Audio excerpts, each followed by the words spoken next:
Programme इख्तिलाफी note में जनाब बाबर अवान साहब के साथ मैं हूं लीना इलियास। बहुत सी बातें अहम होती हैं और बहुत ज़रूरी होती हैं बाबर साहब, जो आवाम सुनना भी चाहती है और आप एक वाहिद जरिया हैं इन बातों का। तो आज आप कौन सी अहम बात लेकर आ रहे हैं, इनसाइड स्टोरी लेकर आ रहे हैं, प्लीज़। बिस्मिल्लाह रहमान रहीम। देखिए जी, बड़ी बदकिस्मती की बात यह है कि पाकिस्तान के लोगों को इन्फॉर्मेशन तक रसाई नहीं होती। मेरा आज का जो मौजू है गुफ्तगू का, उसमें 3-4 बहुत आम टॉपिक हैं जिन पे अभी तक बात नहीं। उनमें से एक टॉपिक ये है जो मैं आगाज़ में ही कह देता हूँ कि एक आदमी है जिसका नाम है गुरु। पहला नाम मैं बताता हूँ, उसका फर्स्ट नेम गुरु।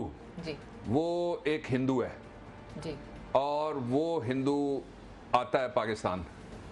हमने जो मुतल्लका डेस्क है उससे भी पता करवाया है, फॉरेन अफेयर्स के। उनको कुछ मालूम नहीं है उसके बारे में।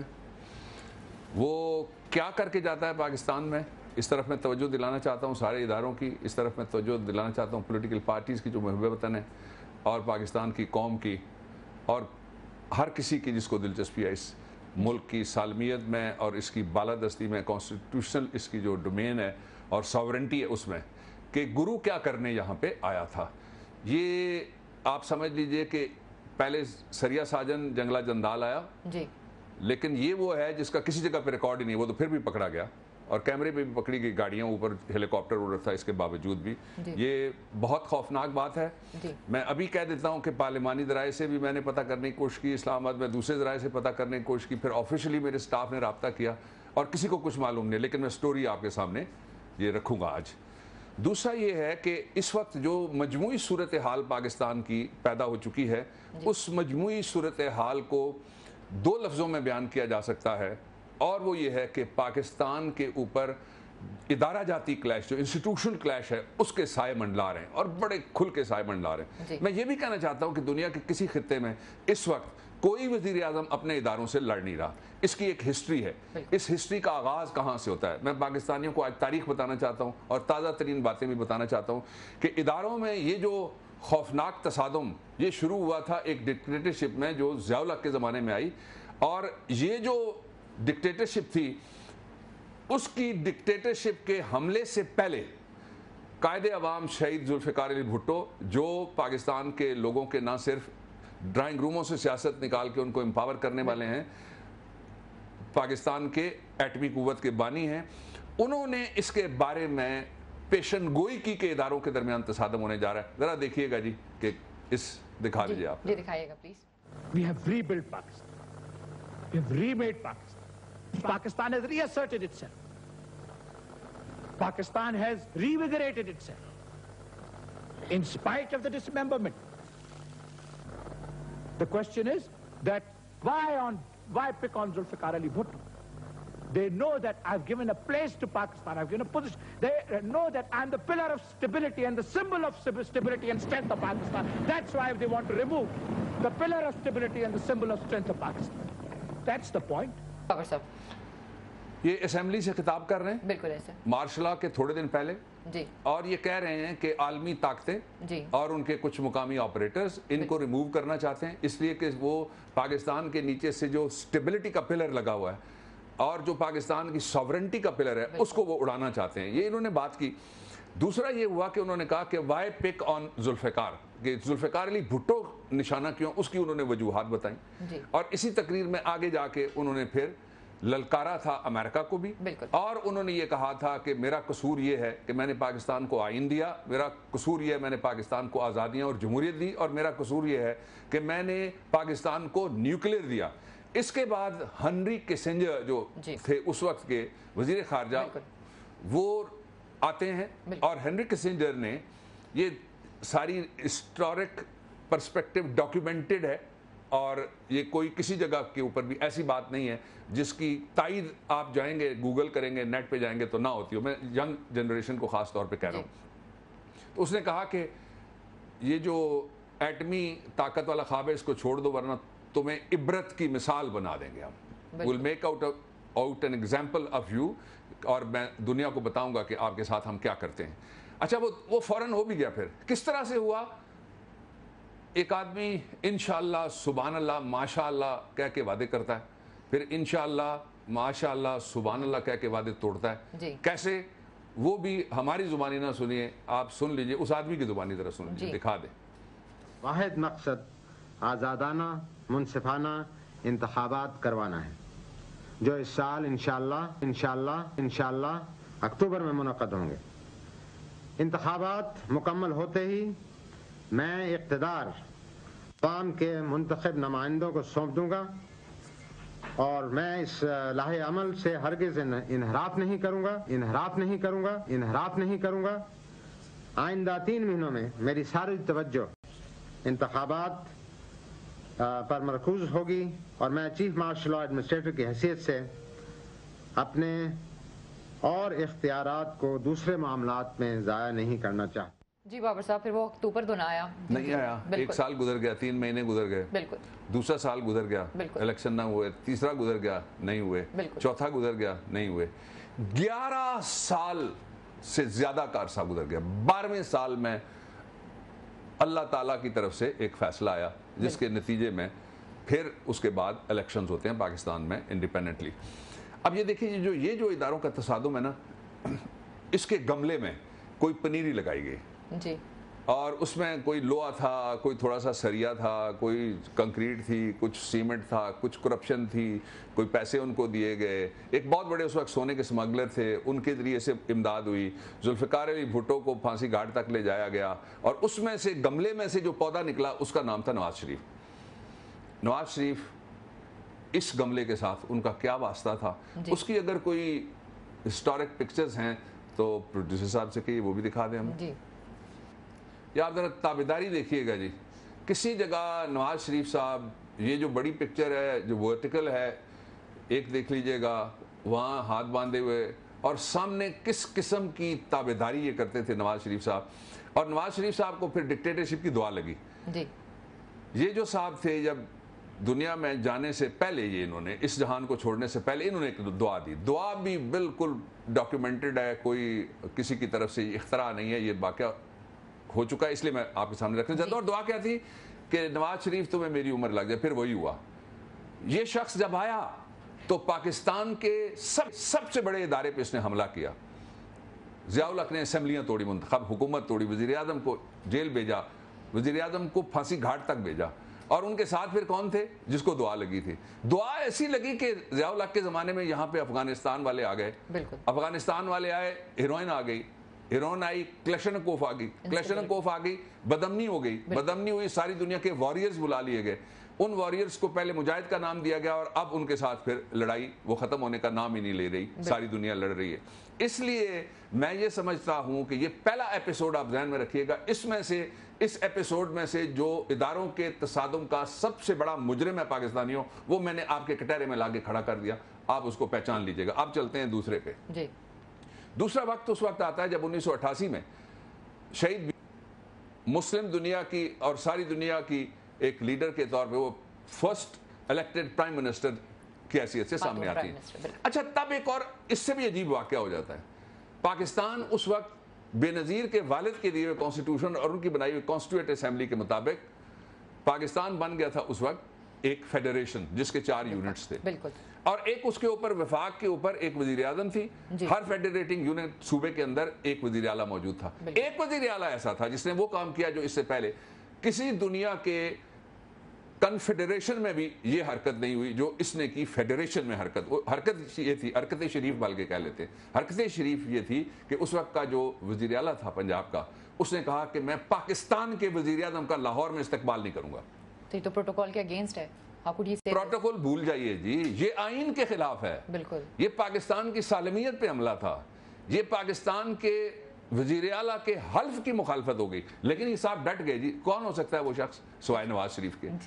ये दूसरा तसादुम था जिसकी बुनियाद नवाज शरीफ ने रखी इदारों के दरमियान। अच्छा, इसके बाद फिर वो रुके नहीं। जो इदारा उनके सामने आया उनका एक ही बुलडोजर की तरह वो चलते थे और उसको रोंदने की कोशिश करते थे। किसी जगह उसका बुलडोजर का लोहे वाला जो आगे रोलर होता है वही पंचर हो गया।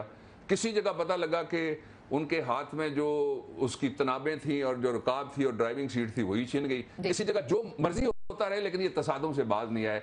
नवाज शरीफ साहब, बल्कि यूं कहना चाहिए कि जो पहले मार्शल लॉ का लगा हुआ इस कॉन्स्टिट्यूशन बनने के बाद की मैं बात कर रहा हूँ, जो गमला था उसमें से जो पौधा उगा उसने तीसरे तसादुम का आगाज कर दिया। और जो तीसरा तसादुम है ये बड़ी इंपॉर्टेंट बात है, और इस तीसरे तसादुम में 3 चीजें शामिल हैं। सबसे पहले सुप्रीम कोर्ट पे हमला हो गया, बिल्कुल, उसकी अगर कोई पिक्चर है तो वो चला दी जाए। सुप्रीम कोर्ट पे इन्होंने मुनज़्ज़म करके वीडियो है हमारे पास, लोग बुलाए जी, और दिखा दीजिए जी वीडियो, दिखा दीजिए, फिर बात करते हैं इस पे।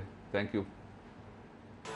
1997 में नवंबर के महीने में 28 तारीख को सुप्रीम कोर्ट पे हमला हुआ था। तो उस हमले में उस वक्त के हुकूमत के वज़ीर आज़म मियां नवाज शरीफ थे और उनके खिलाफ कुछ केसेस चल रहे थे मेरी अदालत में, जिस बेंच की मैं प्रिजाइड कर रहा था। तो उसमें करप्शन का भी केस था, एक तो केसेस थे, और कंटेम्प्ट ऑफ कोर्ट पे का भी केस था। तो वो चाहते थे कि मैं वो केसेस नहीं सुनूं और वो मुझसे निजात हासिल करें। बहुत उन्होंने कोशिश की कि आईनी तरीके से और कानूनी तरीके से वो मुझसे छुटकारा हासिल करें, लेकिन वो पॉसिबल नहीं था। सेनेट में उनकी अक्सरियत नहीं थी, तो ये मनसूबाबंदी की थी, ये बहुत बड़ी साजिश थी।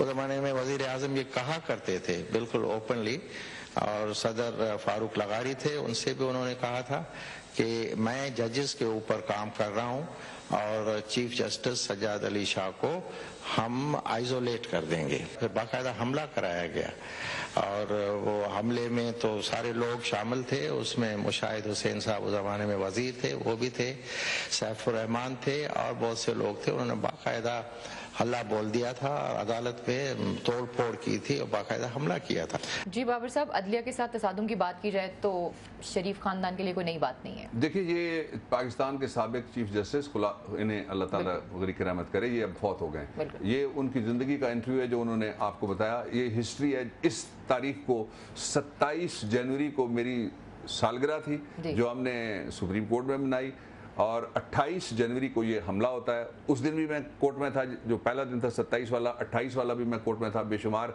हज़ारों लोग ऐसे जिंदा हैं जो किसी ना किसी तरीके से ये सारा वाक़या देख रहे थे। कुछ अंदर बैठ के देख रहे थे, कुछ रिपोर्टिंग कर रहे थे, अपने इदारों को खबरें भेज रहे थे, कुछ बाहर खड़े हुए थे, और सारी दुनिया इसको देख रही थी।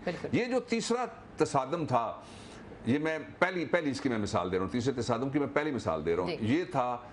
और इसके बाद फिर क्या हुआ कि इन्होंने कहा जाता है, चमक बीबी ने कहा कि कैंगरू कोर्ट्स में चमक निकल के आई, फिर ब्रीफकेस जाते हैं बलूचिस्तान, और फिर सुप्रीम कोर्ट के अंदर से एक ऐसा फैसला आता है कि 2 सुप्रीम कोर्ट हो गई, एक ही जगह पे, एक इधर बैठी हुई है, एक कोयटा में बैठी हुई है, तकसीम कर दी गई सुप्रीम कोर्ट। फिर एक सुप्रीम कोर्ट ने दूसरी सुप्रीम कोर्ट को डिसमिस कर दिया। हालांकि पाकिस्तान के कॉन्स्टिट्यूशन में आज भी जजेस के खिलाफ, बाज के खिलाफ शिकायत जाती है, चलती है, लिखा हुआ है वादे तौर पे कि किसी जज को आर्टिकल 209 का जो ड्यू कोर्स है सुप्रीम जुडिशल काउंसिल के अलावा नहीं निकाला जा सकता। 2 गलतियां करवाई, दोनों नवाज शरीफ साहब ने करवाई। पहली गलती मैं बता रहा हूं ये थी कि सज्जाद अली शाह को 209 की बजाय उनको घर भिजवाया गया, और दूसरी गलती जो करवाई गई वो मैं बाद में बताता हूं।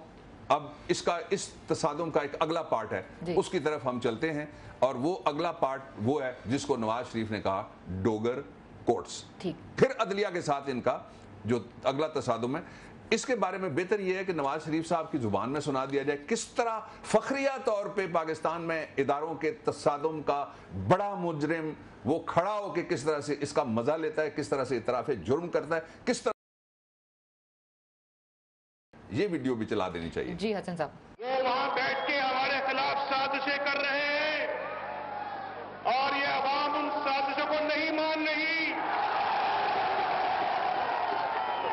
ये ऐसी किसी कोर्ट को तस्लीम करने के लिए तैयार नहीं है, ये ऐसे किसी जज को मानने के लिए तैयार नहीं है जो नवाज शरीफ को नाअहल करार दे दे, जो शहबाज शरीफ को नाअहल करार दे दे। न जाने कोर्ट में सुना मैंने ये सुना कि कोर्ट में उन्होंने फैसला करके, फैसला सुना के भागने की उसी वक्त तक 10 सेकंड में वो भाग गए। इतनी हिम्मत नहीं है। आज वो जज आके देखे, अवाम के अंदर आए, वही फैसला अवाम में सुनाए, ये अवाम उनका वो हशर करेंगे, वो जैसी जिंदगी तक याद करेंगे। सलाफी नोट में आपको एक दफा फिर खुशामदीद कहते हैं। अदारों का खौफनाक तसादुम बाबर साहब, बड़े मुजरिम तो कटहरे में चले गए हैं, अगला जो तसादुम है वो कौन सा है?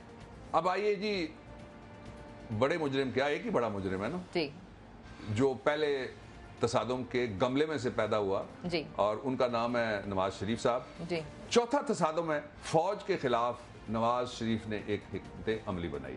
वो हिकमत अमली वो थी जिस पे पाकिस्तान के अंदर से कभी अमल दरामद नहीं हो सकता था और पाकिस्तान के दुश्मन और ख़ास तौर पे भारत और वेस्ट में जो ममालिक पाकिस्तान को कंटेन करना चाहते हैं, इस्लामी दुनिया को कंटेन करना चाहते हैं, वो सारे ममालिक इसमें अपना अपना हिस्सा बकदर जुस्सा अदा कर रहे थे। और सामने कौन था? नवाज शरीफ।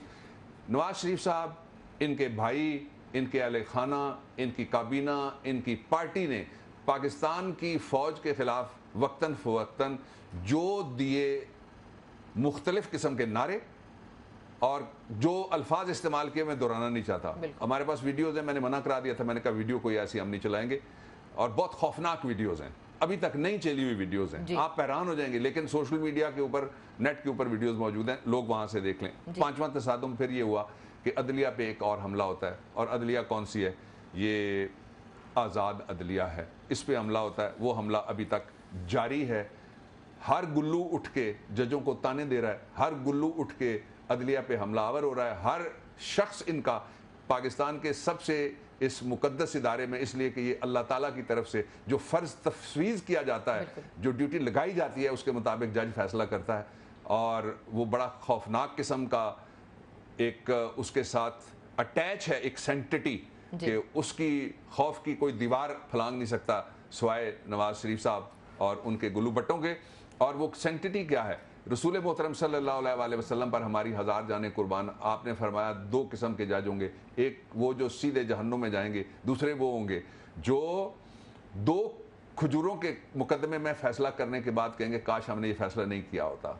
और इस मीडिया की मौजूदगी में, इन हालात में, इस सदी में, इस मुकाम पे जजों का काम इससे भी अगला नाजुक है। आप यूं समझिए कि ये पूरे सरात पे पहुंचे हुए हैं और धागे पे चल रहे हैं। बिल्कुल। इसके बावजूद वो हौसला दिखाते हैं, इसके बावजूद रिस्ट्रेंट दिखाते हैं, इसके बावजूद वो हिम्मत दिखाते हैं, धमकियों के बावजूद, अपने बच्चों को धमकियों के बावजूद, अपनी नस्लों के धमकियों के बावजूद, अपने खानदान की धमकियों के बावजूद, अपने मुस्तकबिल के धमकियों के बावजूद, रिटायर होने वाले और उसके बाद के हालात की धमकियों के बावजूद भी उनको सलाम करना चाहिए। पूरी कौम को मिलकर उनके पीछे पूरी कौम खड़ी है, इसी वजह से कि वो हिम्मत करके रूल ऑफ लॉ को पाकिस्तान में बहाल कर रहे हैं और जो बड़े चोर पानामा के पकड़े गए ये उनका एहतसाब कर रहे हैं। छठा तसादुम निकला पानामा लीक से, सारे इदारों से ये लड़ पड़े। इन्होंने पहले कहा ये बैनुल अक़वामी साजिश है, नंबर 1, मैं मुख्तसरन चल रहा हूं जी। दूसरी बात इन्होंने ये की, इन्होंने कहा कि ये अंदरूनी साजिश है। तीसरी, इदारों की तरफ इशारे करने शुरू कर दिया, फलां इदारे ने किया, फलां ने किया, फलां ने किया। और वो जो फलाना बोलता है वो फलां इदारे की वजह से बोलता है, जो फलाना बोलता है वो फलां इदारे की वजह से बोलता है।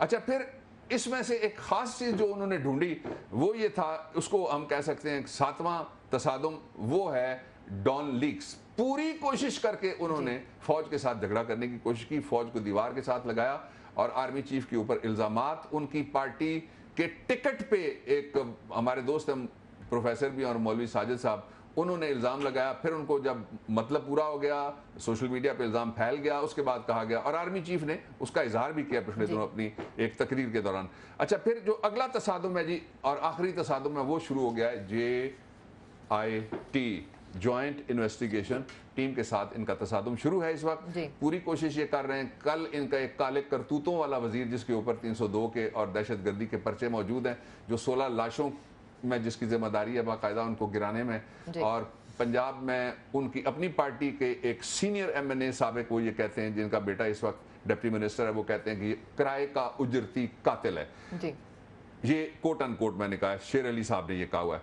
वो शख्स इस वक्त हमले, उसने कहा क्या, मैं 2 बातें सिर्फ जोड़ के आगे चलते हैं, आप ब्रेक लेना चाहती हैं। पहली बात ये कि उसने कहा, एक दिन वो कहता है कि JIT खुद अपने ऊपर हमला करवाना चाहती है, अगले दिन JIT की सिक्योरिटी तोड़ के IG यहाँ बैठा हुआ, उसने आंखें नहीं खोली, इस्लामाबाद की इंतजामिया ने आंखें नहीं खोली, और हुकूमत ने हमला कराना होगा जब तो कौन आंखें खोलेगा, तो लोगों ने दीवारें फैलांगी, अंदर चले। अगर JIT के पास असले वाला कोई पहुंच जाता तो कौन इसका जवाब देता? इस्लामाबाद के IG, आप बताएं कौन इसका जवाब देता? इस्लामाबाद के जो जिम्मेदारान हैं, जिनके ड्यूटी है कि सुप्रीम कोर्ट के इस इदारे का वो तहफ़्फ़ुज़ करते और इस JIT की तहफ़्फ़ुज़ करते, लोग अंदर जाने में कामयाब हो गए। इसीलिए वो जो काले करतूतों वाला वजीर था, वो ये कह रहा था कि इनके ऊपर हमला होने वाला है। ये पेशन गोई थी ना जी, खुद हमला करवाना चाहते हैं। सनाउल्लाह साहब की बात कर रहे हैं आप सर?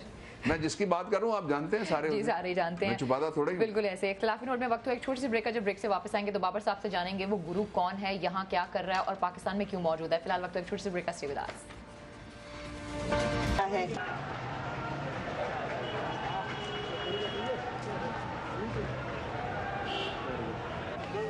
जी बाबर साहब, ये वही लोग हैं जो मुआहिदा करके यहाँ से गए और बहुत से अपने इनके रहनुमाओं ने कहा था कि आप हमें छोड़ के चले गए। देखिए, एक लैंग्वेज जो यूज़ हुई है, खातून का एहतराम है, बड़ी मोहतरम है सारी ख़वातीन पाकिस्तान की। मेरे लिए, मुझे तो हर किसी में अपनी ख़वातीन नज़र आती हैं।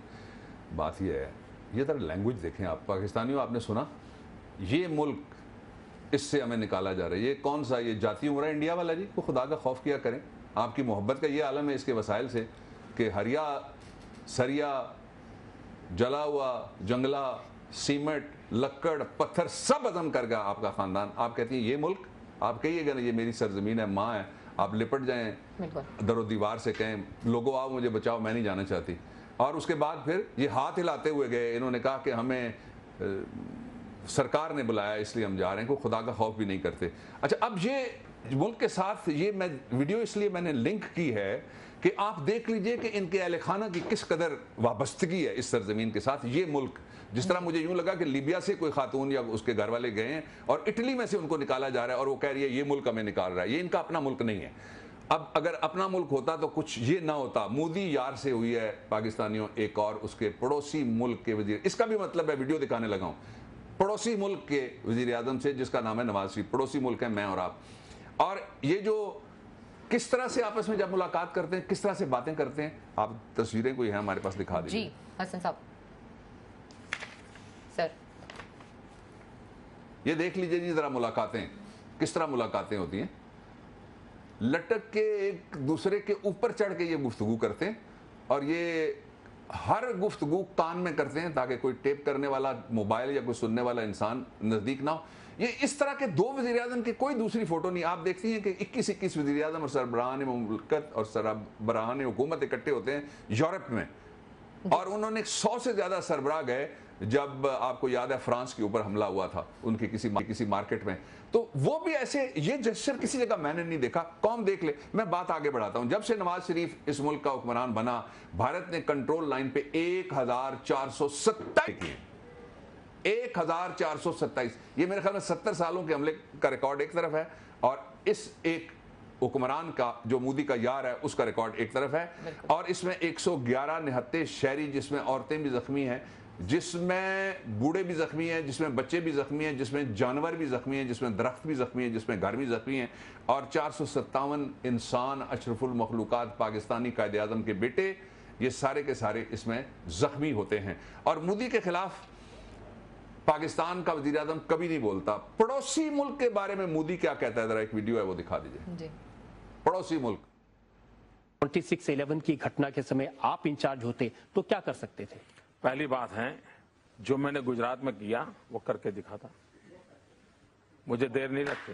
पाकिस्तान हमको मार के चला गया, पाकिस्तान ने हम पर हमला बोल दिया मुंबई में, और हमारे मंत्री जी अमेरिका गए और रोने लगे, ओबामा ओबामा। मैं आज भी कहता हूं पाकिस्तान को उसकी भाषा में जवाब देना चाहिए, पाकिस्तान को उसी की भाषा में जवाब देना चाहिए। ये लव लेटर लिखना बंद करना चाहिए। ये वही है अभी जो प्यारी प्यारी तस्वीरों में दोनों कट्टे। जी देखें ना पाकिस्तान के बारे में क्या ख्यालात हैं, देखें आपकी धरती माँ के बारे में क्या ख्यालात हैं, और देखिए ये कान में जुड़ के क्या बातें करते हैं। कौम को इत्मीनान में लो, अगर चोर नहीं हो, अगर कुछ बिक नहीं रहा, हमारा कुछ स्टेट पे अगर नहीं लगाया तो कौम को बता देना जी। कौम को नहीं बता सकते, डायरेक्टली लोग गोनवाज के नारे लगा देंगे, पार्लियामेंट को बताने के लिए आ जाएं, वहां नहीं बता सकते, मीडिया पे बैठ के बता दीजिए, सारे एंकर्स बुला लीजिए, रिपोर्टर्स बुला लीजिए जो फुल टाइम ये काम करते हैं, उनको बुला के आप कान में ना बताएं, उनको खुल के बताएं। आप छुपाने वाली क्या चीज है। अच्छा जी, इससे आगे मैंने शुरू में कहा था कि एक और हिंदुस्तानी गुरु जिसके बारे में तासुर ये दिया गया कि ये कतरी है, कतरियों का एक वफद आया जी, और ये वही कतरी हैं जो लेटर लिखते हैं, ये वही कतरी हैं जहां इनका बिजनेस है। आपने देखा जो वीडियो है उसमें किसी ने नहीं पूछा। आज भी सुप्रीम कोर्ट को अगर कोई नोटिस लेने वाला है शहबाज शरीफ की तौहीन अदालत के बाद, तो वो है कि सैफुर रहमान वहां लोगों को कह रहा है आओ आओ हमला करो, वो खड़ा हुआ है सीढ़ियों के पास। बिल्कुल, वो जो दायरे में आपको नजर आ रहा था वो इनका सेनेटर था उस वक्त, वो ये कह रहा है आओ आओ हमला करो। अब ताजा सेनेटर ने क्या किया वो भी आपने देख लिया। अच्छा, फिर ये है कि कहानी इस तरह से है कि कतर का एक वफद आता है स्पेशल तैयारे में, वो आता है शाम के वक्त, वो लैंड करता है लाहौर इंटरनेशनल एयरपोर्ट की बजाय वो जो पुराना एयरपोर्ट है उस तरफ। उनके जहाज में से जो लोग निकलते हैं उनके लिए पाकिस्तान की सरजमीन, ये 8 लोगों का वफद है, उसमें 7 लोग वो अरबी लिबास वाले हैं और वो कतरी हैं, और जो 8वां आदमी है वो अंग्रेजी लिबास वाला है और उसका नाम है दलीप गुरुनग। ये है हिंदुस्तानी, ये है हिंदू। यहाँ बताया ये गया, गॉसिप्स में ये बताया गया जो हमने तहकीकात किए कि उनको कहा गया था कि ये ब्रिटिश पासपोर्ट होल्डर है। मैं पाकिस्तानियों तुम्हें बता देता हूँ, ब्रिटिश एक रिक्रूटिंग एजेंसी ने हमारे कर्नल हबीब साहब को बुलाया था इंटरव्यू के लिए, तो अगवा हो गया। आपको पता है वो कहाँ से बनी थी? हिंदुस्तान के अंदर से। आपको पता है सारे लोग कौन से थे, ऑपरेटर्स कौन से थे अगवा में मुलविस? हिंदुस्तान के। इसलिए अगर कोई कहे कि बरतानवी निजात है तो मैं उसको नहीं मानूंगा। बरतानवी निजात नहीं है, ये दलीप गुरुनग ये है हिंदुस्तानी, और ये लाया उसी तरह से गया है जिस तरह से ये, इसको आप यूं कह लीजिए कि ये दूसरी किस्त है साजन सरिया और जंगला जंदाल की, तशरीफ आवरी की पाकिस्तान में। अच्छा, फिर वो वहां से क्या करते हैं, लाहौर से वो उड़ान भरते हैं, इस्लामाबाद आते हैं, वजीर आजम हाउस के पास किसी जगह कोई रिकॉर्ड नहीं है, किसी इदारे को पता ही नहीं है। और मैं कहना चाहता हूं फॉरेन अफेयर्स के सारे लोग जो 4 साल इसके दौरे हुकूमत में इसका साथ देते रहे, कोई गवर्नमेंट भी आई तो वो गिरफ्तार होगी। 100% उनको इंटेरोगेट होना है, वो तैयारी करके रखें। गद्दारी है ये तो। 100% वो इंटेरोगेट होंगे, इसलिए कि पाकिस्तान का कोई कानून इमिग्रेशन के कानून समेत नहीं कहता कि आप जहाज किसी से ये सलूक करें, उसको पार्किंग मुफ्त दें, सारा कुछ करने के बाद वो उड़ाने भरे और यहाँ मौज मेला लगाए और फिर उसको पाकिस्तान की सारे इदारे आंखें बंद करके बैठे रहे, बिल्कुल ऐसे, और किसी को कुछ पता ना हो। और खास तौर पे वजारत खारजा पाकिस्तानियों, आज आपको ये गुरु वाली कहानी सुन के जो सच्ची दास्तान नहीं वाकयात हैं, आपको out of this true story आप डिडक्शन जरा निकालिएगा, क्यों नहीं पाकिस्तान में वजीर खारजा लगाया नवाज शरीफ ने? अगर कोई वजीर खारजा होता तो इस किस्म की एक्टिविटी तो उसकी गैरत जाग सकती थी ना। बिल्कुल ऐसे है। फिलहाल वक्त है नाज़रीन, खिलाफी नोट में एक छोटी सी ब्रेक का, जब वापस आएंगे तो मजीद इनसाइड स्टोरी जानेंगे बाबर साहब से। हमारे साथ ही रहिए। प्रोग्राम में खिलाफी नोट में आपको एक दफा फिर खुशामदीद कहते हैं। जी बाबर साहब, मजीद जो इनसाइड स्टोरीज हैं और जो लोग जानना चाहते हैं। 3 तस्वीरें हैं जी, मैं चाहता हूं कि तस्वीरें खुद बोलें जी। आप देखिएगा 3 लीडर हैं और 3 कहानियां। पहली कहानी आपको क्या बताती है, जरा तस्वीर देखिए। ये हेलीकॉप्टर जी मरी में खाना लेके गया था। ठीक, मरी में खाना हेलीकॉप्टर चंद माह पहले की है जी वीडियो। मरी में खाना लेके गया था जिसमें वजीर आजम ने सैर होकर खाना खाया और फिर अपने आप को जरा थोड़ा इजी किया। और ये वो वज़ीर आज़म है जिसके मुल्क के 60% लोग गुर्बत की लकीर के नीचे सोते हैं। बिल्कुल। इनके खाने भी, इनको मरी का खाना नहीं पसंद, अपने ख़ास खाने ख़ास पकाने वाले और ख़ास तरह के खाने। एक ये वज़ीर आज़म था। दूसरा, इस वज़ीर आज़म के दोस्त ने एक ऐसे सूबे में जहाँ मुसलमान बहुत बड़ी तादाद में और जिसकी आबादी पाकिस्तान की आबादी से ज़्यादा है, उसमें एक ऐसे शख्स को उस सूबे का इंचार्ज बनाया जो सिर्फ मुसलमानों का लव नहीं पीता, कुछ और भी पीता है। क्या पीता है जी, दिखाइए जरा।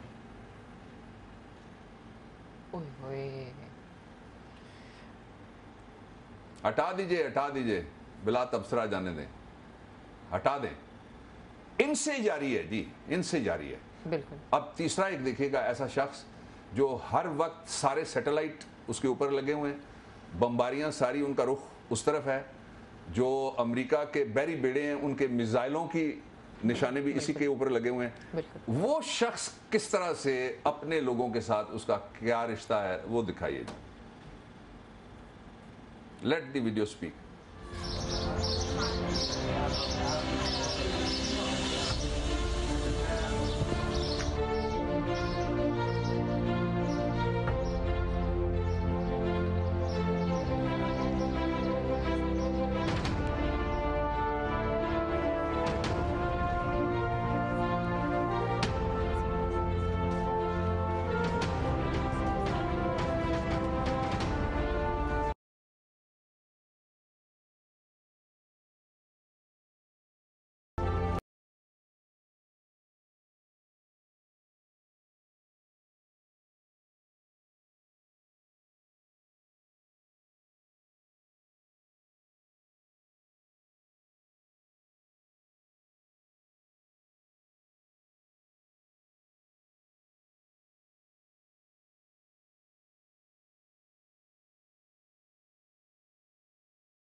यकीनी सी बात है, हुक्मरान तो फिर यही है जो मुसीबत के टाइम पे अपने लोगों के साथ खड़ा हो। मुझे तो बुल्ले शाह याद आ गया। बिल्कुल। बुल्ले शाह का मिसरा है, बुल्ले शाह साड़ी हिम्मत वेख। बेशक। बुल्ले शाह साड़ी हिम्मत, बेहिम्मते बेहमियते अगर लीडर हो जाएंगे तो फिर कौम को खुद उठना पड़ेगा। मैं नहीं कहता कि पाकिस्तान खुदा न खास्ता खाकम बदहन इसको कुछ हो जाएगा, हमें उठना पड़ेगा। कौम उठी हुई है, जो जाग रहे हैं शेरियों के लिए जाग रहे हैं, अपने हुकूक के लिए भी जागे। बिल्कुल ऐसा है। और बाबर साहब यहाँ पर मैं ये जरूर कहना चाहूंगी कि अगर इस प्रोग्राम की बात की जाए तो ये एक ऐसा प्रोग्राम है जो नेशनल नैरेटिव को क्रिएट भी करता है और उसे क्लियर भी करता है। आज के प्रोग्राम से मुझे इजाजत दीजिए, लेकिन बाबर साहब जाते जाते हम आपका जो वादा है अवाम से, ये वजीराने कराम, कोई ममनून फरंगी, कोई डॉलर का गुलाम, धड़कने महकूम इनकी, लब पे आज़ादी का नाम, इनको क्या मालूम किस हालत में रहते हैं अवाम। ये वजीराने कराम जनाब, इनको फुर्सत है बहुत ऊंचे अमीरों के लिए, इनके टेलीफोन कायम हैं सफ़ीरों के लिए, वक्त इनके पास कब है इन फ़कीरों के लिए, छू नहीं सकते इन्हें तुम, इनका ऊंचा है मुकाम। ये वजीराने कराम, सुबह चाय है यहाँ तो शाम खाना है वहाँ, क्यों ना हूं मगरूर चलती है मियाँ इनकी दुकान। जब ये चाहे रेडियो पे झाड़ सकते हैं बयान, अब तो जब ये चाहें टीवियों पे झाड़ सकते हैं बयान। सब हैं पैदल कार पर, ये किस तरह हूं हम कलाम। ये वजीराने कराम, और कौम की खातिर असम्बली में ये मर जाते भी हैं, कुव्वते बाजू से अपनी बात मनवाते भी हैं, गालियां देते हैं और फिर गालियां खाते भी हैं। ये वतन की आबरू हैं, इनको कीजिए तुम सलाम।